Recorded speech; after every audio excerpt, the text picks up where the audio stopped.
Beleza.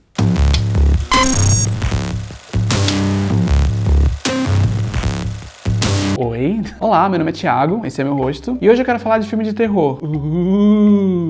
Então, eu não gosto de filme de terror, né? Uau!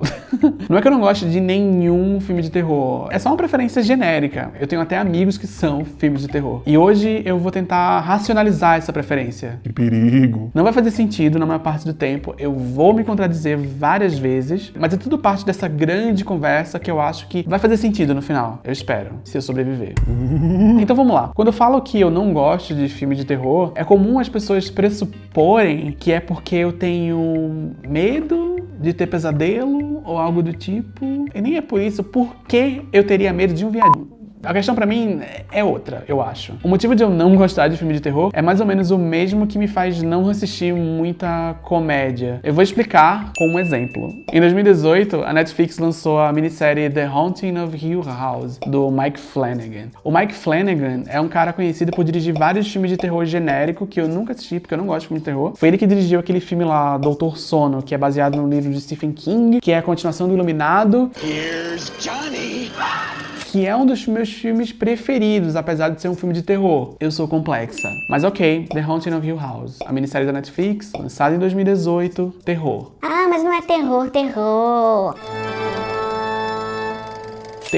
Mas como eu sou complexa, eu topei assistir e eu gostei. Eu me envolvi com a história, eu achei os personagens interessantes. Eu não fiquei exatamente assustado, mas eu fiquei meio que pensando sobre a vida daquelas pessoas, minhas amigas, né? Eu ia deitar pra dormir e ficava, carai, foda. Putz, ficou puxado pra ela. Foi uma história que me fez pensar muito sobre a ideia de uma casa mal assombrada e como essa ideia tá conectada com as vidas que se vivem dentro de uma casa, sabe? Como que uma casa pode perseguir a gente mesmo depois que a gente sai dela. Porque a gente cria muitas memórias importantes nas casas onde a gente mora. Eu falei isso na terapia ontem. Enfim, eu gostei dessa história, eu achei interessante e achei muito bem contada. Tem um episódio que eu acho que é o 5º, não me lembro direito, que tem muitos planos de sequências, alguns reais, outros simulados. E eu gosto de como essa escolha técnica específica tá super conectada com a história. Com essa ideia da casa que persegue a gente igual um fantasma. Como se a casa estivesse sempre ali no corredor ao lado. É legal, é interessante, etc. Algumas pessoas que eu conheço não gostaram muito. Por mil motivos. Tem gente que achou chato, tem gente que prefere outros filmes com a Sônia Braga. Cada um com sua preferência, cada um com sua frescura, né? Mas eu lembro que teve gente que não gostou porque não ficou com medo. Ou não achou assustador o suficiente. Ai, não é bem terror, sabe? E eu fiquei assim, nossa, amore. Tá, era essa a experiência que você tava buscando, né? De trancar o cu, cada um com sua frescura. Eu acho que quem gosta de filme de terror, quem gosta muito de filme de terror, quando assiste esse tipo de filme, tá sempre buscando uma experiência específica. De trancar o cu, de sentir medo, de ficar tenso. Eu não julgo. Até porque cada gênero narrativo tem suas convenções específicas e sensações específicas que eles tentam despertar na gente. Ninguém assiste filme pornô por causa da história, né? Cadê a historinha? Quando eu tento racionalizar por que eu não gosto de filme de terror, eu geralmente penso como esse tipo de história quase sempre tá muito presa às próprias convenções. Não importa tanto se a história é realmente legal, se os personagens são realmente interessantes, o que importa é se dar medo. É claro que eu estou generalizando, nem todo homem. Tem vários filmes de terror que eu genuinamente gosto, né? Tipo, eu falei, O Iluminado é um dos meus filmes preferidos. Mas também Didi e o Fantasma da Luz Azul, Super Xuxa contra o Baixo Astral. O mal se transforma em bem, com a força do amor. E o bem se transforma em mal com a força de baixo astral. Nos anos 2000, eu também gostei bastante daquela leva lá de terror japonês, sabe? Samara Filippo, Presa num Poço. E eu também gosto muito dos filmes do Jordan Peele e de como ele usa o gênero terror e as convenções do gênero terror pra fazer umas reflexões bem interessantes sobre raça e classe. O último filme dele, Nós, eu não gostei muito logo depois que eu vi, mas com o tempo eu fiquei pensando e eu acabei gostando cada vez mais. Eu acho ele um dos filmes mais inteligentes dos últimos anos, pois é um filme de terror comunista, igual Parasita. E é muito importante que ele seja do gênero terror, porque o horror faz parte da história. Mas mesmo eu achando legal, achando babado, eu não tenho vontade de ver de novo. E mesmo quando o Jordan Peele lançar o outro filme dele, eu provavelmente vou demorar a assistir, porque eu nunca realmente quero ver um filme de terror. Não porque eu tenho medo. Eu sou uma pessoa espiritualizada. Meia horinha de evangelho no lar, eu escurraço dos espíritos da minha casa. Mas não é esse o ponto. O ponto é que um filme de terror é uma experiência muito específica. As pessoas assistem filmes de terror com expectativas específicas, igual comédia. Porque quando o filme de terror é ruim, é muito engraçado. Mas também porque quando você dá play numa comédia, a expectativa é o riso, né? Em tese. E se aquela história de comédia não te faz rir, você provavelmente não vai gostar dela, né? Em tese. Mesma coisa Roberto Carlos. Mesma coisa filme de terror. O principal objetivo de um terror é causar medo. Em tese. E pra mim, tudo isso, o medo e o riso, às vezes me distrai um pouco. É tipo quando você tá tentando terminar uma história e aquele seu amigo não consegue parar de interromper com comentários sarcásticos. Eu tô tentando contar uma história, Jefferson. Eu não gosto quando uma história me diz essa é a exata experiência que você vai ter. Eu, pessoalmente, prefiro quando eu tô assistindo um filme, sei lá, de qualquer outro gênero que tem alguns momentos engraçados do que ir direto numa comédia que pode ou não me trazer outras sensações. Se eu quiser desligar minha cabeça e só dar risada, eu digito Ruth Lemos no YouTube, tá? Porque é mais jovem mesmo. E eu me sinto do mesmo jeito em relação a filmes de terror. Eu gosto quando tem elementos assustadores na história que eu tô assistindo. Mas eu não gosto quando o medo é a principal experiência. Eu acho meio chato e eu tendo a esquecer do que eu acabei de assistir depois que o filme acaba. Exemplo. Esses dias eu finalmente parei pra assistir o filme Hereditário lá, com a grande atriz Toni Collette gritando. Eu gosto da Toni Collette. Eu não gosto de filme de terror. Ah, mas não é terror. Dizem as pessoas da internet, apesar do filme ser classificado como terror em todos os sites especializados. Por outro lado, as pessoas adoram falar coisas pretensiosas sobre esse filme, né? E eu, na verdade, eu gosto de ver filme pretensioso às vezes. Mas eu não gosto muito da Toni Collette nesse filme. Nossa, que diferentona ela, né? Não gosta de uma coisa que todo mundo gosta. Uau, parabéns. Mas eu vou fazer o quê, gente? Eu prefiro outros filmes com a Toni Collette. Sabe aquela cena do jantar lá, que ela fica, ai, a bubublé, a bubublé, a bubublé? Essa cena me irrita. É uma gritaria danada, eu fico assim, as crianças estão dormindo. Mas ao mesmo tempo, eu entendo por que as pessoas gostam dessa cena. É uma catarse. É pra isso que as pessoas assistem filmes assim. É especificamente pela gritaria, pelo desespero, pelo...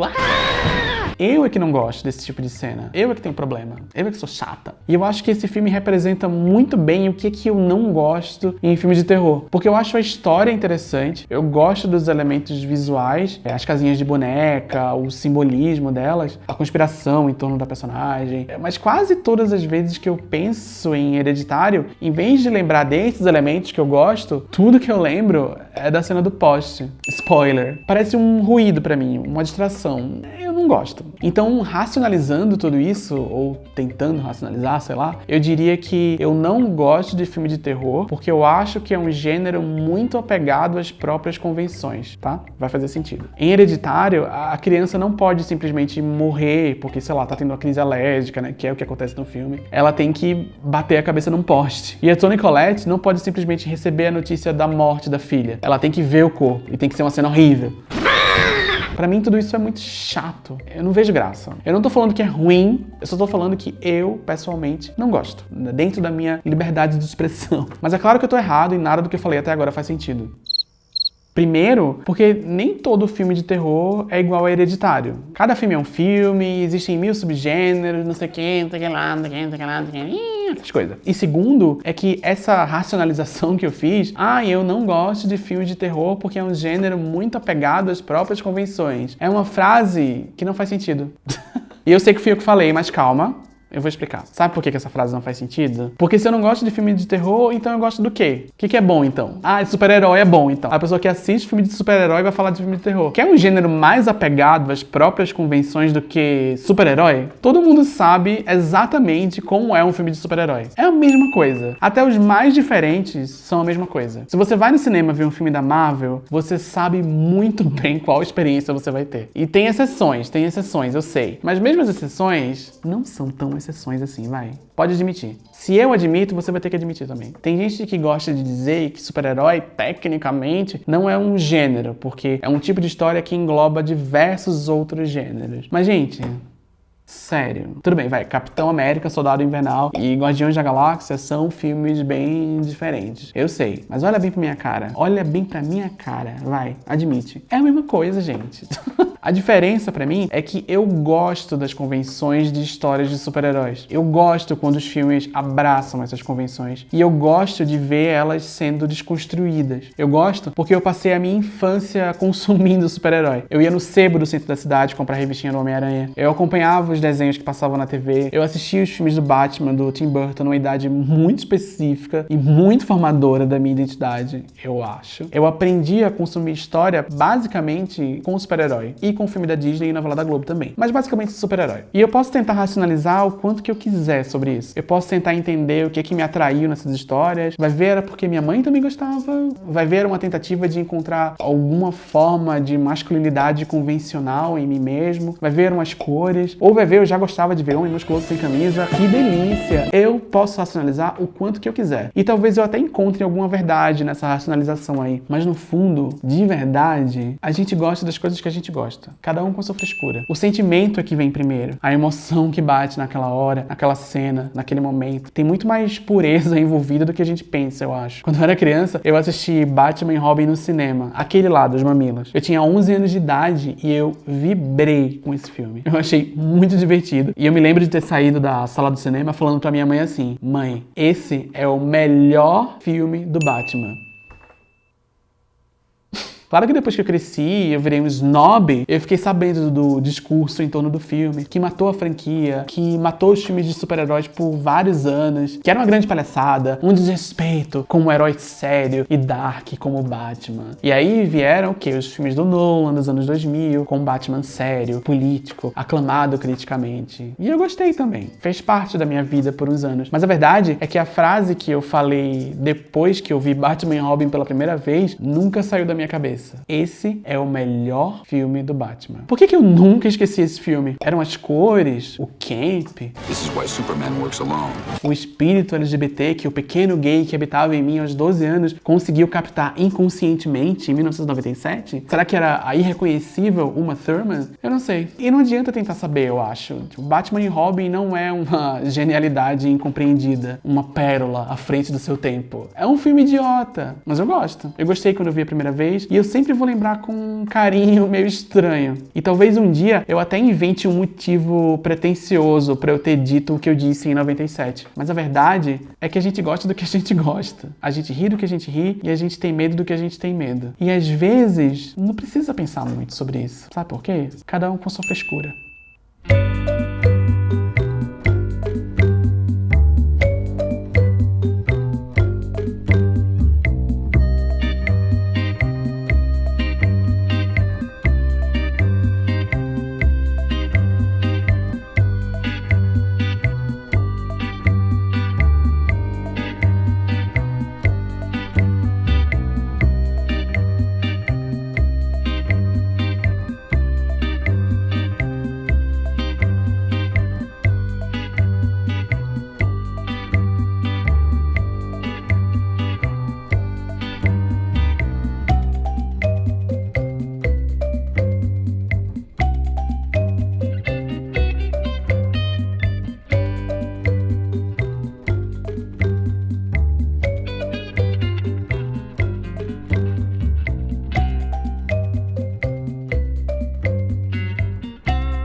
Olá, minhas princesas, tô de volta só pra falar pra vocês que tô aqui, tô fazendo vídeo, fiz esse vídeo aqui rapidinho, espero que vocês tenham gostado, porque enquanto que eu tô fazendo ele, tô produzindo um bem babado sobre uma novela. Eu não vou falar qual novela, fica aí um mistério pra vocês tentarem adivinhar, que eu acho que vai ser postado muito em breve e eu espero que vocês fiquem conectados aqui comigo. Enquanto o vídeo não chega, se você tiver interesse em apoiar o canal, os links estão todos aqui na descrição pra vocês apoiarem da forma como vocês acham melhor. É muito importante que vocês apoiem o canal, mas só se vocês quiserem. E é isso. Até o próximo vídeo. Muito obrigado.